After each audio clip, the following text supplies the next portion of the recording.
Nagsanib puwersa ang World Cafe of Opportunities ng TESDA at ang White Cane Safety Day Celebration upang maghatid ng oportunidad, partikular sa TESDA graduates at persons with disabilities na makapagtrabaho mapalokal man o overseas. Ang World Cafe of Opportunities ay isang taunang selebrasyon ng TESDA kung saan binibigyan ng oportunidad ang mga TESDA graduates upang makahanap ng trabaho.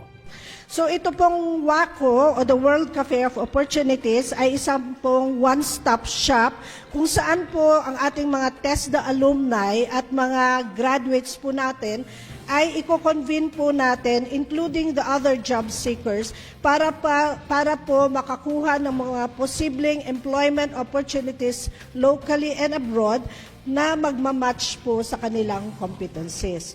Samantala, ang White Cane Safety Day naman ay ipinagdiriwang tuwing Agosto, alinsunod sa RA 6759.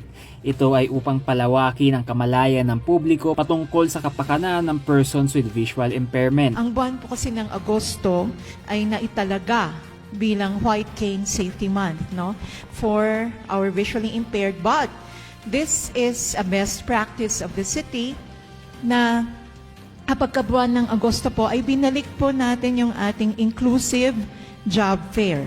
We are featuring vacancies for qualified persons with disability.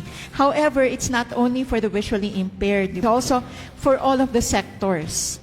Basta qualified. So ang mga clients po natin, number one, our TVET graduates and our qualified persons with disability, because many of them are qualified and we want to show the country and the world that in Baguio, our opportunities for employment are actually inclusive and we recognize qualifications regardless of who the person is.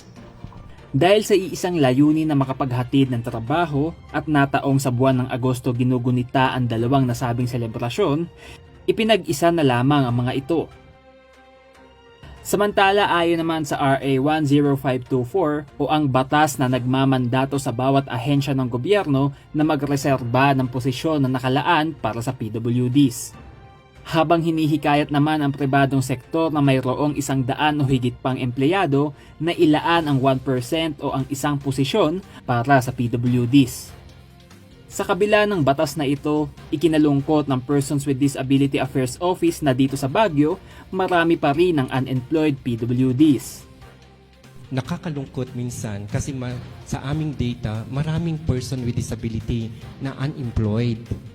Oo nga, kaya ito yung isang oportunidad natin nang sinasabi natin may protection tayo sa saligang batas na Republic Act 10524 na dapat natin sinasabi sa buong bansa natin na tayong taong may kapansanan ay may opportunity sa pamahalaan at sa pribado po. Kaya upang tugunan ang issue na ito, inaanyayahan ng mga PWDs na makaisa sa naturang job fair na may alok na humigit kumulang 700 job vacancies. So please help us out, mga magulang, yung ating mga teachers, no, our churches, friends, family members, help us po to encourage our persons with disability to avail of services like these. Ang malawakang job fair ay gaganapin ngayong August 24 sa Baguio Convention Center mula 8 a.m. to 5 p.m. Ang naturang job fair ay bukas sa lahat na nagnanais na makahanap ng trabaho mapalokal man o overseas. Conan Gulapa para sa PIO, Baguio Balita.